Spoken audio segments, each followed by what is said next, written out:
好，尹锡悦是不是不打算自己主动下台啊？他今天还有特别发表谈话，对于这个韩国的全国国民哦，他是痛批是在野党的问题。那他说哦，这个在野党还诬陷他啊，说什么内乱呐，然后鼓励弹劾哦，所以他就讲说，他否认他这个宣布戒严就是内乱，那是主要是因为这个反对派哦，他们一直滥用弹劾，导致国家事务陷于瘫痪哦。所以现在国会已经被在野党控制成了怪物了，他还是不愿意放弃他原本的这个说法哦。他原本的说法就是讲说，北韩已经控制了他们的国会哦。那所以他讲说，这个是破坏民主，然后宪政这个秩序的，等于说宪政民主。政体宪政秩序是被这个在野党给破坏的，而且说这个不论是弹劾还是调查都会奉陪到底哦。他这一番话也登上了这个微博热搜榜，就说要奉陪到底啊。可是人家说这是不是代表尹锡悦急了哟？想要展现出这个对杠的气势，好像证明他没有做错，但是人民会接受他这一套说法吗？现在连这个在野党的党魁都倒戈了。韩东勋就讲说，这个看起来这个尹锡悦是确认无意要提前下台。弹劾尹锡悦是目前唯一的办法，而且呢，一旦弹劾通过的话，尹锡悦就会马上被捕哦。昨天这个搜查官是直接大动作，要去到龙山总统府来搜查以及扣押，可是呢，总统府的一些办公室跟警卫人员是强烈阻挡，双方对峙了8个小时，最终呢，搜查人员跟警方是不得其门而入，也就是说没有搜查成功哦。看起来尹锡悦还在强势抵抗。那如果说这个韩国的总统府被查的话，接下来会是谁来掌管国家呢？有可能这个国民力量党表示会是总理韩德洙暂时来负责处理国家的事务，但是现在已经看出来，整体来说韩国已经在撕裂了。那主要是还有对于尹锡悦的不满，现在搜查对之逮捕以及种种的这种情况。前总统文在寅呢，他就讲说，这个恐怕弹劾是现阶段没有办法避免的路哦，也希望赶快确立这个代总统人选，好确保南韩的政局恢复正常，不然现在南韩真的是大乱的情况哦。那很多就是在跟尹锡悦同党的一些国会议员哦，现在都收到了一些民怨，你看哇，他们的办公室收到这样子好像这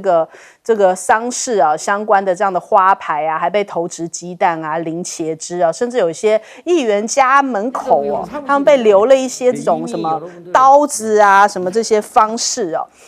被来表达这些相关的愤怒那所以他们感受到人民其实对于现在的执政党的那个怒火是很难压抑下去了。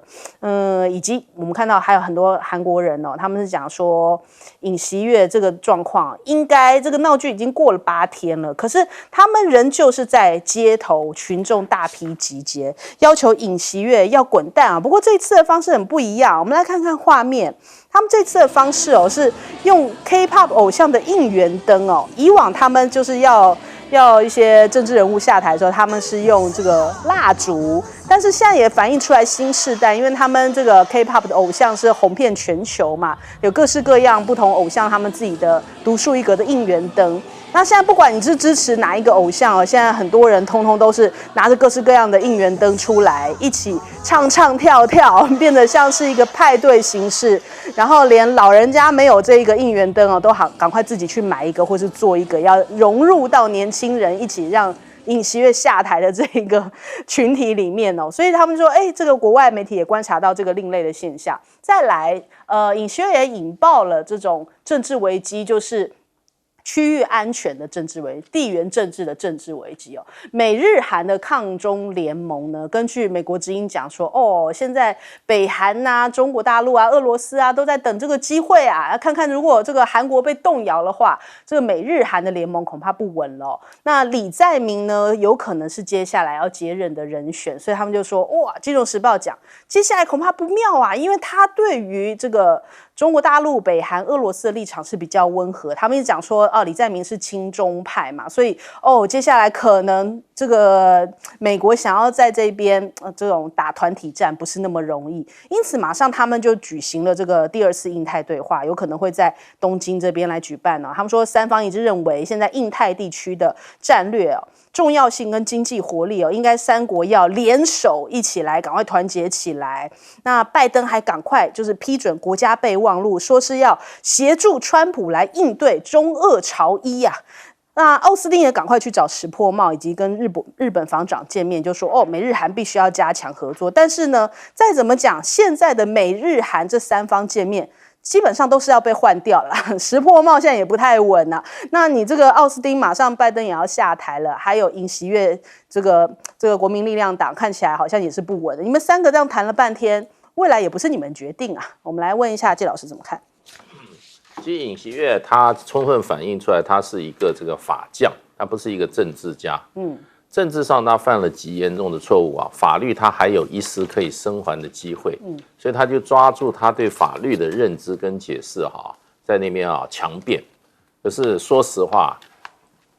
真的高于法律位阶，一个国家来讲有高于法律的位阶，那个就是什么？那就是政治。政治层面的最主导因素什么？是民意。民意还有一些基本的是非，对，就是价值观念现在全韩国大部分民众从价值上认为韩国这个尹锡悦是犯了大错，应该要下台。可是呢，尹锡悦认为他做的第一个，他是有权这样做。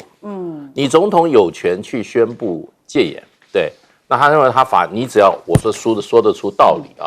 可是问题就变成说那你现在说实话，整个的民意都已经对你的这个戒严产生那么大的这个不满以后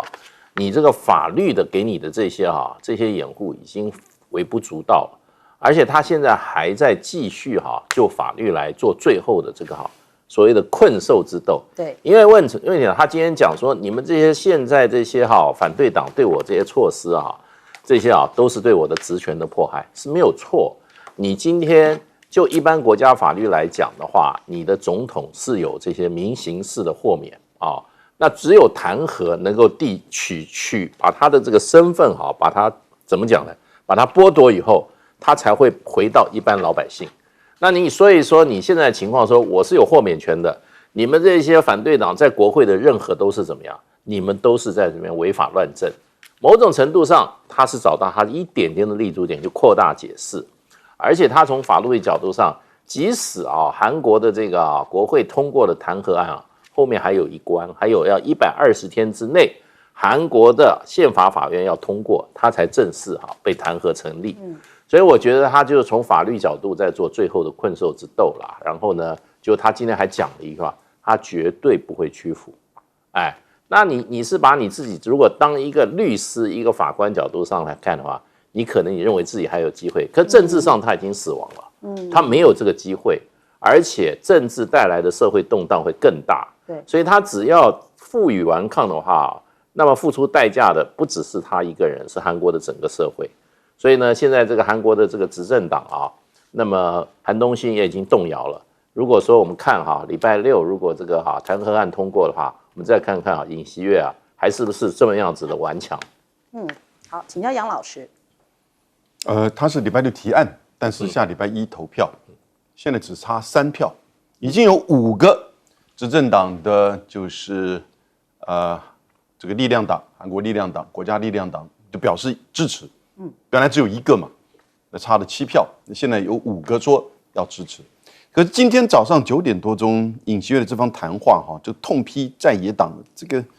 完全造成民意哗然。他本来其实民意已经超过70%是要他下台，现在正在做民调，我相信可能会超过80%。因为他怎么说？我没有阻挡国会相关人员进入国会，是吗？你没有阻挡，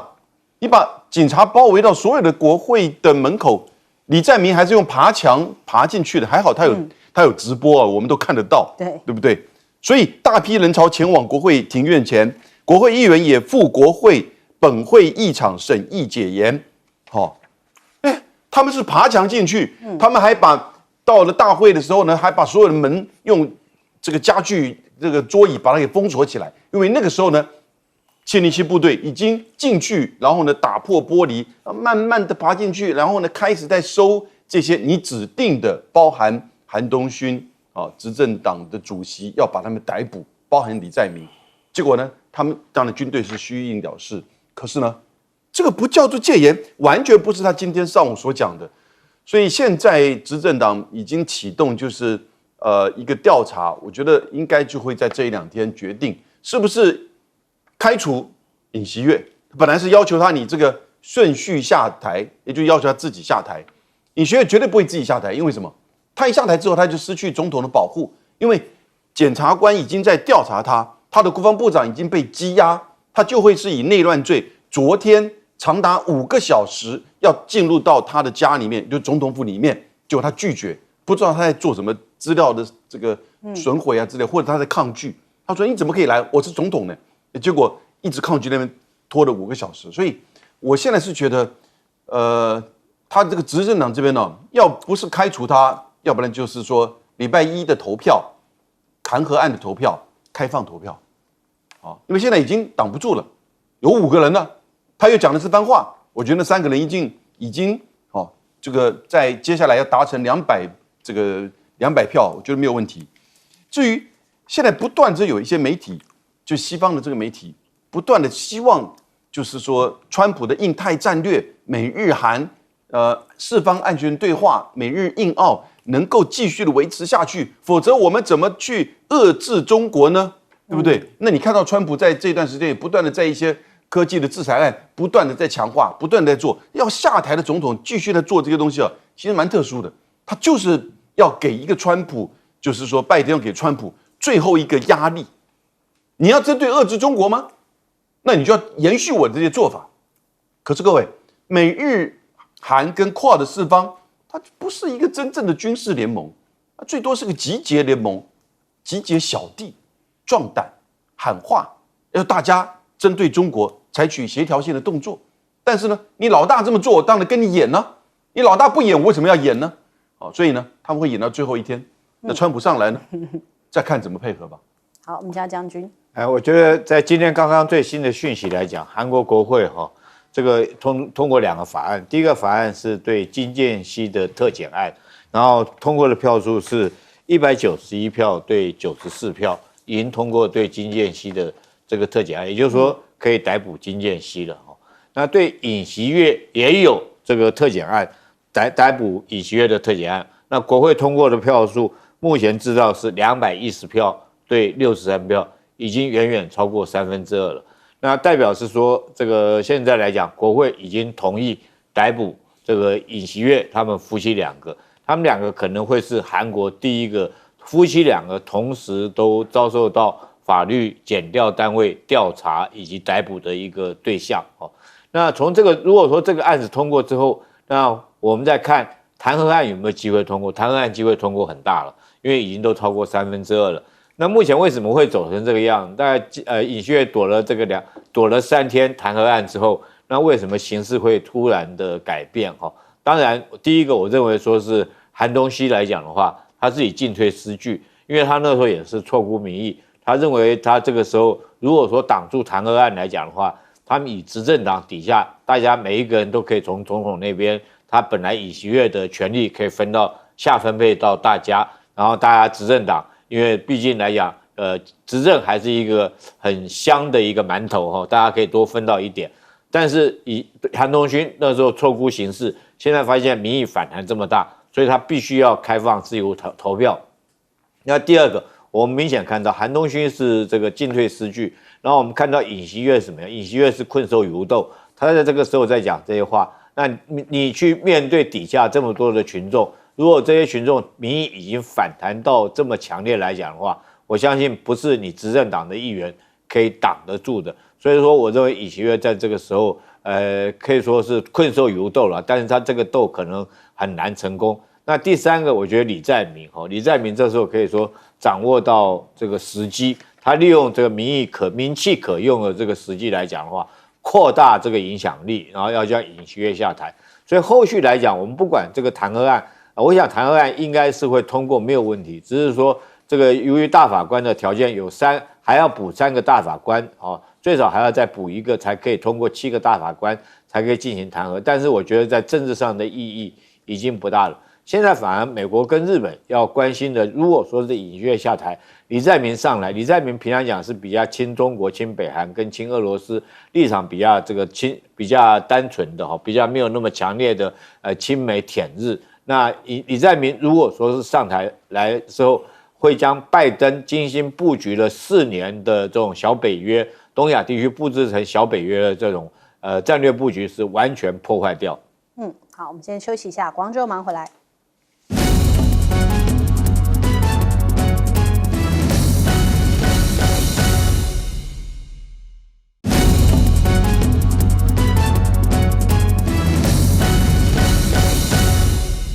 好，现在拜登这个应该是说川普马上就要变成川普时代了，再剩40天，拜登就要下台，川普就要上任，要迎接川普时代啦。那这个川普呢，现在是要打破150年来只邀外交使节的惯例准备要邀请习近平，中国国家主席习近平1月20号要到美国来出席他的就职典礼。那他其实呢，就是在11月初，也就是大选刚结束，就是知道结果之后呢，他就发出了这个邀请。但是现在目前中国驻美大使馆尚未回应所以不知道习近平是否接受。其实早在他上一届，就是2017年他上任的时候他就已经就是有邀请习近平访美，甚至呢他自己在11月份的时候也去访问了中国大陆。当时一开始在这个中美贸易战之前其实他们的关系就是你来我往的还算不错，结果没想到就在2018年开始就是急转直下。那但是呢，对比一下这个拜登他上任4年，其实并没有访问过中国大陆，因此大家就在关注川普这一次上任之后会不会马上就有这个访华行程呢？但是依照现在目前这个态势来看，大家觉得可能几率不见得很高那美国的财政官员这个卸任前将要访华，川普上任之后这个《纽约时报》讲有可能会跟习近平会直球对决因为两国官员本周会在 G20的这个见面，就是2025轮值主席国这个南非这边来进行会晤，中美的经济小组也即将要这样的举行嘛。那我们看到这个叶伦就讲说，接下来他们就是美国政府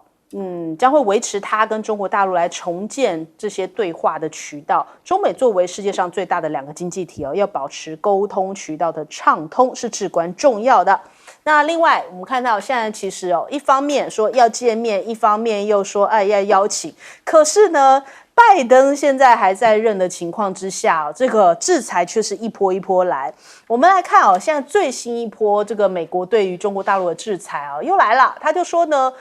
有一些这种中国大陆的公司攻击关键的基建网络所以他们列了2家中国大陆的企业在贸易限制名单里面。他们说甚至呢去攻击一些涉及什么钻油台的关键基建，可能会导致人员死亡所以他们现在要展开这样子的制裁。那我们来看一下这一波你来我往美国现在又宣布要对于大陆的太阳能晶圆要加征关税要对于这种太阳能的晶圆、多元系以及特定的物制品来加征301条款的关税。从12月2号开始就这一波的这种你来我往晶片制裁，一开始对于中国大陆的第3波140家的企业列黑名单。中国大陆3波反制先是加耕者的这个出口限制，以及制裁13家美国军工业，还有对于辉达启动反垄断调查。那美国现在又对于这个中国大陆的企业以及太阳能要关税，要再加科这样的301条款嘛。那所以我们看还不止如此圣诞节前传出有可能还有第4波的晶片限制嘛。那这会不会也使得中国大陆的反击更为严重？因为华油就讲现在中国大陆正在果断而迅速的回击就拜登政府的任何行动这可能对于川普来说也是一种警告，就是告诉你川普只要拜登现在任何动作，将来我们这种回击的方式也会复刻在你的身上因此就有分析家讲说，中方现在开始形成一个新的模式，不只是口头抗议而是主动采取反制。这意味着中国不再在被动承受美国任何打压。那另一个人呢，因为马斯克现在哇，这个在美国他的这个势头正旺哦，而且哇，他的身价又在大涨了，现在已经突破了4000亿美元，变成了史上第一人。因为特斯拉的股价也收了就是3年来的新高纪录哦，所以他的现在身价是达到了4392亿美元。那他当然哦，就是现在钱很多，也要对一些过去的敌人要开始下重手。比方说，比尔盖茨曾经有放空过特斯拉的股票，他现在竟然就直接喊话要让比尔盖茨破产呢。以前比尔盖茨也是全球首富哦，那现在的全球首富杠上过去的全球首富，这个真的是看到在美国你来我往这种斗争哦，台面上这样直接斗起来。那特斯拉其实哦，他们在今年第4季哦，在中国大陆的销售量，好像也创下了今年的新高哦。但是对比哦，特斯拉因为现在跟中国大陆关系算是相对比较好一些，可是其他的企业在中国大陆可能就比较碰壁一点。通用汽车呢，他们现在传出，因为他们要赶快做这种无人驾驶啊，希望能够是不是找出一个出路？但是呢，700多亿元现在打水漂了，他们已经要退出自动驾驶的这样的一个出租车业务哦。那所以是不是反映出来汽车市场竞争非常激烈，还是要先掌握市场哦？那我们先来问一下介老师，这个川普啊，打破美国的这个外交惯例啊，邀请这个元首来参加他的这个就职典礼啊，我觉得真的把自己啊想得太伟大了啊。那这个可能就是说，他也想要怎么讲呢？他可见他对他自己真的就跟他那个这个在竞选时候讲的啊，他是君权神授啊。他说啊，他说这个神啊，这个赦免了他的生命啊，那是有特别意义的。他看起来好像他到底想要拯救美国还是拯救世界？不过他的感觉的，他的美国让美国再伟大是要全世界怎么样付出代价的感觉。所以我觉得他不是会只邀请习近平一个人，他是大概都邀。那到时候就变成就是说，谁是对他表忠，谁对他不表忠。那我觉得他到时候会弄得蛮难看的，这个他把他自己想得太重要了啊。那别人正好要杀他威风的人啊，正好在这个时候啊，就不会去参加他的这个就职典礼。你知道这个美国这个1月20号就职典礼是一个非常非常辛苦的一个过程。第一个时间很长，第二他是在户外。那个时候美国如果没有下雪，尤其华盛顿地区是非常冷的，所以呢他这个把他自己的这个幸福建立在别人的痛苦之上我觉得也是真正反映他的个性反映他的个性。你看这次他到这个巴黎去的时候，一副君临天下的样子。那个马克宏还有这个英国的这个王储在见到这个川普的时候，你可以看出来川普故意摆出来他是老大的感觉。所以我觉得我们就看吧，川普这个风格。另外一个就变就是说，现在说是要川普跟这个习近平对决，这个说法有点觉得太怎么讲，没有看到全面了。那个川普已经讲啦，他上任以后，这个加拿大跟墨西哥会倒霉对不对？会变州长。他不是跟加拿大也对决了吗？然后他还说加拿大要变成美国的第51州然后说这个在吃饭的时候开玩笑说你就是州长叫那个加拿大的这是不是对决呢？墨西哥也一样对，另外还有所有的所谓的金砖10国，所有他都要准备要对付我觉得他对决的对象不是只有一个吧？这个报道有一点点太没有进入状况的感觉了。川普是跟世界对美国不好的通通要对决所以我觉得这个事实上的话就变成就是说，川普上来其实到底是他要修理别人，还是别人等着跟他好好的来对阵一下，这都很难说的。那现在这个拜登下台之前还是不改他的一概风格，就是怎么样？就是在全世界的问题上火上加油，然后呢再挖坑给川普去跳。那所以我觉得这个川普上来还没上来，其实他面临最大的一个挑战就是他的老对头拜登已经要对他下手很多了。好，请教杨老师。这是美国的一个媒体叫 CBS， 美国三大嘛哈，CBS、NBC、ABC。他说要打破150年来的惯例，就总统的就职典礼。刚才这个谢大使说的，其实就职典礼在室外，天气很冷，其实参与的人并不是非常的多，大概就是把国会外的这个整个占满了，然后呢，大法官的监视之下，他宣誓，那就这样的一个过程而已。那也没有邀请任何所谓的外国元首。那他这一次会这么做吗？我觉得是不是 CBS 在抢那个 NBC 的这个新闻？因为 NBC 第一抢到了就是川普当选之后第一次接受访问1个多小时，12月8号，他们是6号录的，8号播出。里面我们在台湾最关注的就是川普自己说了，他在3天前，意思大概就是12月3号了，跟习近平通过电话，他说 communicating， 那谈了很多事，然后主持人不断的问他说，你愿不愿意保卫台湾，军事保卫台湾？说I never said that， 我觉得我没有那样说。那你会不会说呢？还是你不愿意说？我觉得我没有那样说，他就是说我没有那样说，我希望他们不要。但是呢，我跟习近平通过电话，我们谈了很多事情，没有谈到这个事情。那因此 CBS 大概就觉得说，这个也许是川普的一个讯息，在台湾的议题上刻意跳过，但是呢，他是有谈到贸易、芬太尼就是毒品的来源，还有大概是一些俄乌战争的区域问题。那也就是说，川普现在把习近平当做一个就是竞争的对手。那有一些问题他要跟他这个直面对谈，有一些问题可能是不是有合作的空间？气候问题完全没有合作空间了，因为美国完全不买这一套。所以我是觉得这些国家元首真的会去吗？习近平绝对不会去，因为中美接下来交手才开始，你就职我去跟凑什么热闹？那之后你再对我下手，对，那我当然要保留我自己本身的这个弹性。那因此今年之内会不会在G20？那G20在这次在南非举办，川普一定很不讨厌，很不喜欢南非。然后呢 ，APEC 在韩国举办，本来有机会尹锡悦要主办这个韩国的 APEC 高峰会，结果他下台李在明，你觉得川普会去吗？那另外当然就是在纽约的联合国大会，川普好像不太喜欢联合国，所以我觉得今年呢，这两个人的会面机会可能不高。那等待是不是还是中美之间把一些大的问题做一些厘清之后呢，他们是不是才有见面的可能性？而我们台湾必须要随时的关注到两岸的问题是怎么样的被讨论、被处理。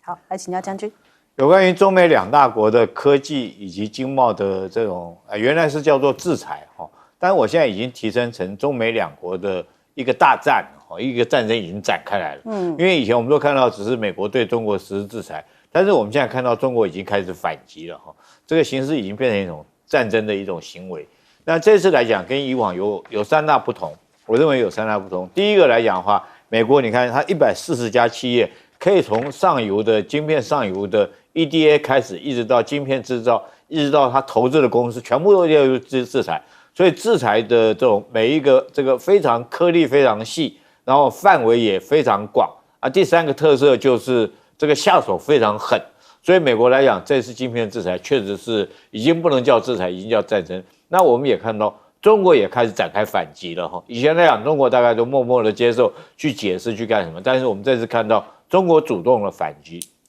那有一点像什么？你敲我脖子，我就去堵你的鼻孔。这个有关于这个晶片制造的重要元素 T 这个镓锗这个还有石墨晶片这些元素来讲，对美国都主动的实施管制。除此之外，中国来讲也通知它4大工业产业，同时发布声明说，大家要慎用美国的晶片，因为你跟美国购买晶片来讲，可能会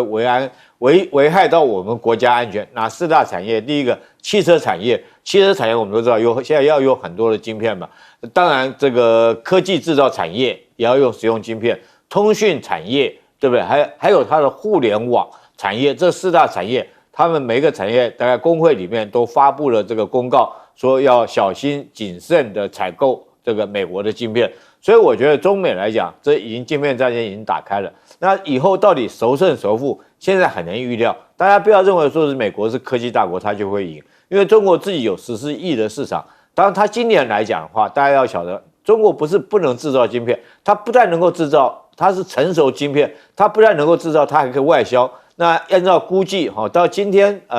10月份第3季来讲的话，它晶片出口量已经到达1000万等级了。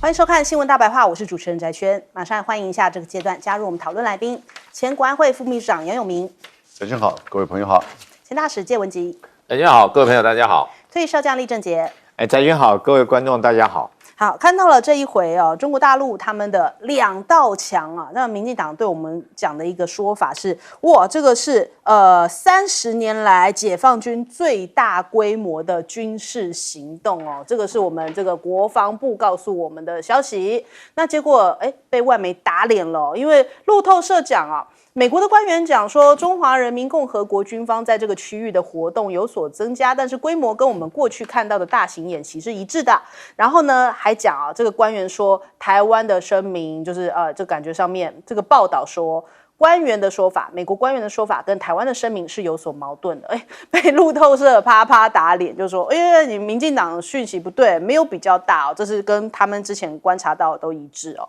那这样是不是很没面子呢？今天又马上就有看到一个新的消息，是讲什么？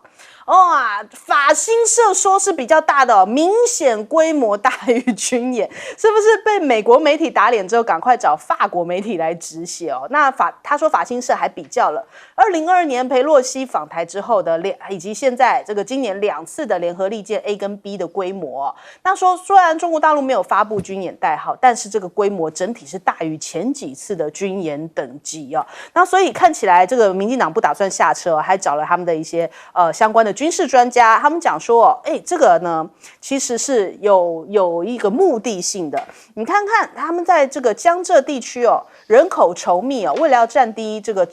低战时的经济损失，所以解放军呢这一次把这个空域哦留作这个保留区，集中在这边，模拟战事爆发之后要抵御美军的打击作为。然后呢，他说要跟这个11月13号当时美国乔治华盛顿航舰哦在这个位置，所以好像是特别哦这个路径比对一下，这其实就是好像这个有没有这个弧度是一样的，这就是冲着当时他放的这一个位置哦，特别画了这个东南防空识别区哦。因为呢，上个月13号，其实在东海这边，就日本的海上自卫队跟南海的海军哦，正在进行这个自由之刃的演习啊，就是美日韩他们3方哦，所以这一次画的区域是特别有这个瞄准性的，所以感觉上面好像还不肯下这个车，一定要告诉你说这个非常的是针对我们的，是非常危险的。那再来看看这个中国大陆，的确上他们这一次的这个算是演习吧，训练哦，他们其实还有一些其他的消息，在解放军东部战区的这个微博上面。他们公布出来就在机场排弹以及抢修的演练，模拟机场可能这些设施遭到轰炸之后的防御工事哦。那感觉上面跟之前联合利剑要放出很多的这个兵力动态好像不太相同，甚至呢，他们的南海海空立体医疗救护演练他们是海军的丝路方舟号呢，他们也在南海这边展开一些救护演练，所以他们好像更加的推进就是实体上面的应用上面的一些演练哦。另外还有一个歼20S 的新消息，就是成都飞机工业集团，他们最近呢好像在测试这个涡扇15新型发动机这个双座版的歼20哦。那现在外界推测应该是歼20S相关的影片呢，在 X 上面引发了讨论就讲说哇，这个被拍到可能是一个全新的发动机，还有他们有一个新的技术叫做黑鸟。黑鸟呢，这个是大陆的企业，他们公开了一个影片，他们说这是高速冲压引擎筋斗云400。那搭载该发动机之后呢，飞行器能够在20000米的高空之上，以接近4马赫的速度来飞行。那这个速度已经超过了5代机哦，所以看起来这好像是瞄准美国的一个黑科技嘛。那的确，中国大陆的这个军事科技哦，不断在进步当中，也造成了美日的一些心理上面的一些影响哦。那这一回针对中国大陆在第一岛链的这样的一个演训哦，其实日方也有一些回应。我们看到了林方正他就讲说，日本是以重大关注的态度在努力搜集情报跟分析哦，也会跟美国一起来合作应对。那他们的一些军事专家讲，他说，中国大陆其实以往也会在美国的政权过渡期间哦，进行一些类似的军事示威。那不过这次出动的是军舰跟海警船，不仅是对美国，也是对第一岛链的核心国家，比方说像是日本啊，像是台湾的一些武力上面的一个宣示哦，这个是日本的军事专家的看法。那还有呢，他们说哦，这一次其实还观察到说有一台无人机哦，它疑似是就是解放军的无人机，好像在10号的上午跟下午哦，先是从就台湾的东部，然后到日本的与那国岛之间，然后向南飞行，最后是往太平洋海域这边来前进哦，所以他们有观察到这个迹象。另外还有一个是054A 的，他们叫做宝鸡舰。他说呢，海上自卫队在发现的时间是在凌晨5点左右，他们在宫古岛以东大概120公里的海域哦，发现这个054A 飞弹护卫舰宝鸡号向西北方来行驶哦，然后经过了这个宫古水道之后，又返回了东海。所以感觉上面现在相关的这个在第一岛链的一些训练演训动作哦，这个日本的关注度也是非常的高哦。那我们来问一下介老师怎么看？这个自由时报说是隐而不宣的军演啊。那这个军演的定义是你要宣布军演才是军演，要不然平常都是军事的操演操演。那所以既然要军演的话，你要说要跟前面2次来相比的话，前面它是非常明确的，包括它的这个军事机构，包括它的这个所有的这个宣传机构都明确我在展开军演，对，而且它有明确的目标。这样不会引起别人的怎么样误会？对，因为我军演的话，我要告诉你我对谁军演啊？对台军演就是对台军演，不是对日本，也不是对美国。对他对日本，他就要对日本军演，他去巡视，对不对？巡演这个都是要很清楚的。军事的行动是不要引起别人的猜忌的，要不然的话，你会招致不必要的别人的怎么样？别人的抗议或者是抵制，或者甚至对应对的情形，这都是军事常识啦。那如果说你今天说人家硬要指明人家是军演，然后呢你代别人宣布，这个在国际上是非常少见的，几乎是没有的。那我们这边就在做这种事情啊，不管怎么样，你就是靠一张嘴巴，那就靠一张嘴巴。可是问题就变成现在台湾很多媒体都在报道说，有人说他说你如果说是编故事的话你也把航机图拿出来。对，你说很多非常非常的多，如何，那你航机图可以找出来吗？对，你的空中的到底有多少的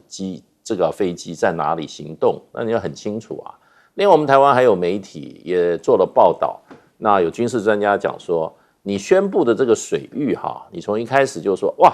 因为这个是从东海开始的，因为这个所谓的这个空中保留区是划设到长江口那边了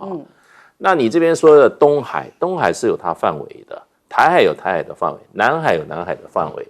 他说这个3个海我们这个国防部宣布的那事实上有400平方公里，400万平方公里的土地，非常大的水域。那一般来讲，在这个水域有90艘公务舰艇，军事或公务舰艇的话，这根本就不算是一个什么大的一个集结正常状况下你也有90甚至有更多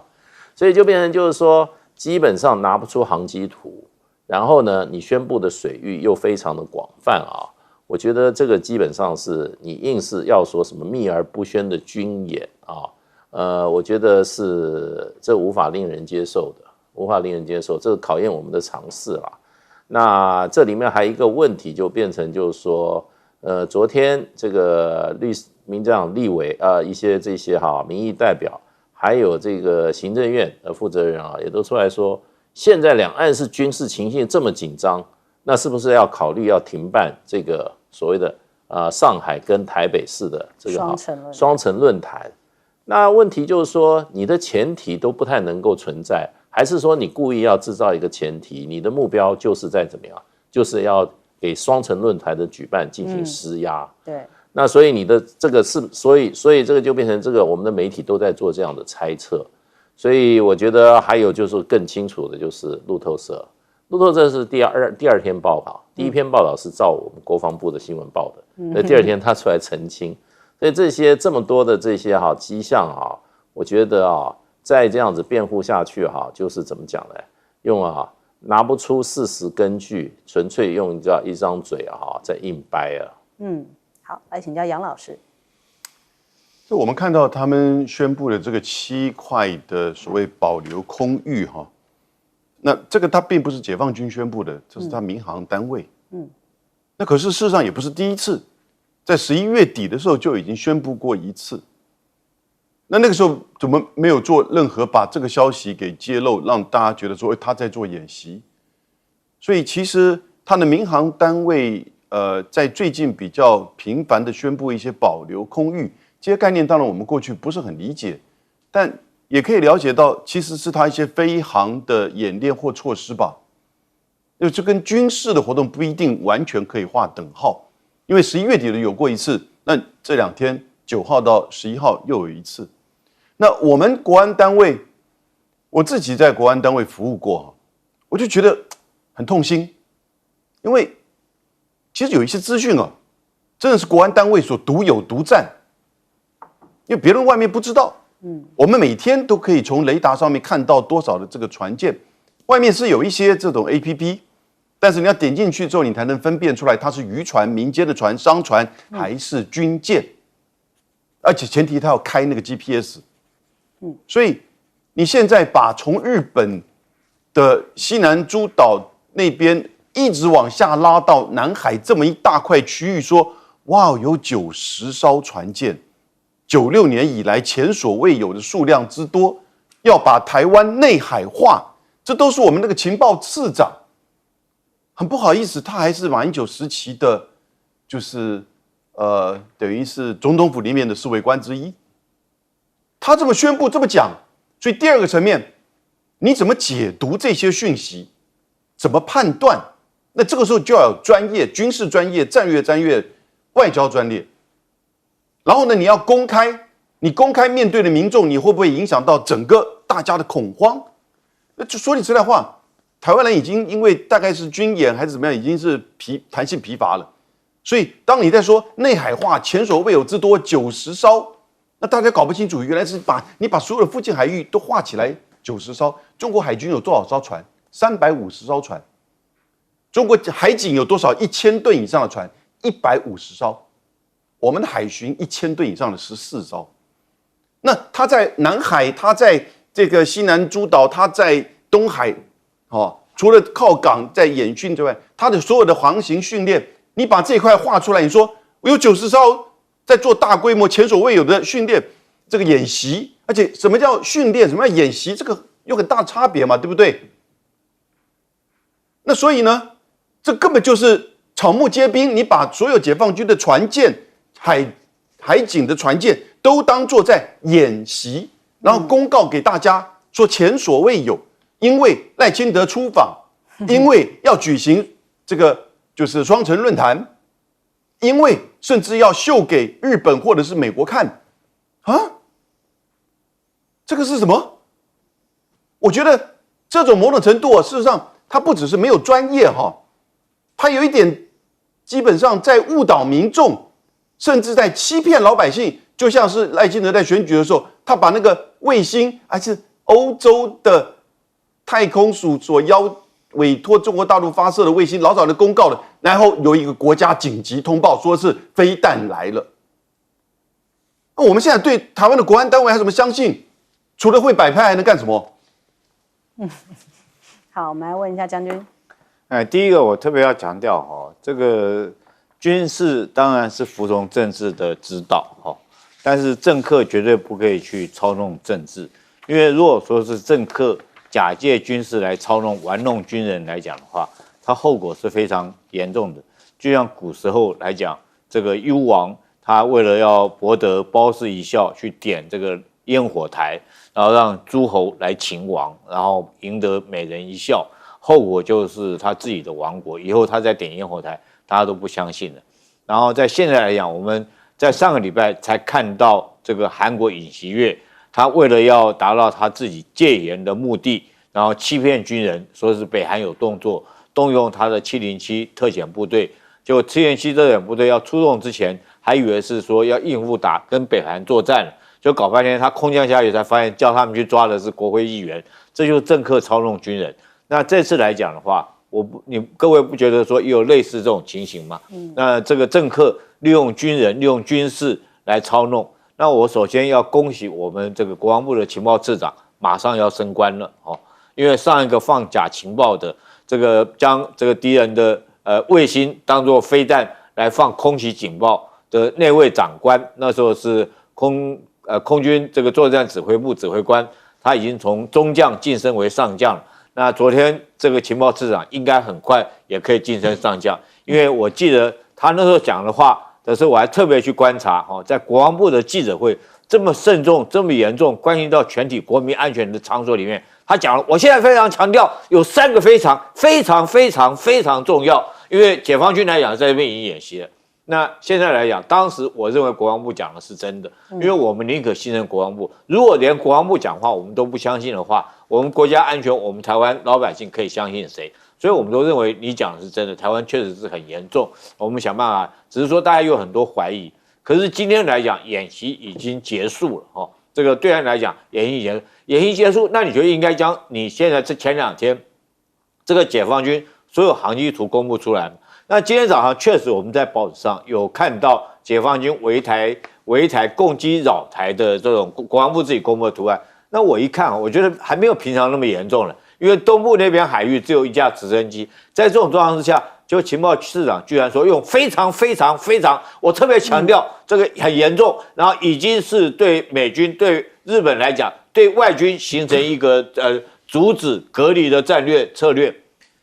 结果今天来讲，我们看到不管是美国或日本，或甚至于菲律宾，都说没有这种事情。我们平常都知道，台湾有很多的军事上讯息，我们自己国防部不愿意公布，也不敢讲，怕影响民心。譬如说上次来讲，裴洛西来台的时候，飞弹真的从我们台湾上空飞过去，就是日本公布的。那我们也经常开玩笑讲，日本是什么？日本是解放军的御用摄影师。他只要飞机一经过，他马上跟上去拍照相片，下面的船只也是这样拍照相片，是号称解放军御用摄影师。可是到现在我们看到，这个日本来讲没有公布任何一张解放军的战机或者是军舰。那解放军昨天到底在做什么呢？我特别要讲，人家是有一些动作，但是他是训练。那我们为什么要将人家训练故意夸张成演习然后用围台军演？其实我觉得政治上的操作痕迹非常的明确。那民进党为什么在这个时候用这个军事来操作政治？我觉得这非常严重。如果真的是演习来讲的话，解放军自己会宣布，因为你必须要宣布之后，利用这个宣传，再加上实际上面的演习，才会扩大你宣传的效果。那解放军我们看到无声无息啊，没有任何动静啊。那我们自己台湾国防部闹了这么一场丑剧，其实我觉得台湾的国防部就是昨天的尹锡悦是一模一样的心态作为，想要借着制造国人的恐慌害怕来达成他政治上的目的，这是非常不耻的一种动作。好，我们先休息一下，广告之后马上回来。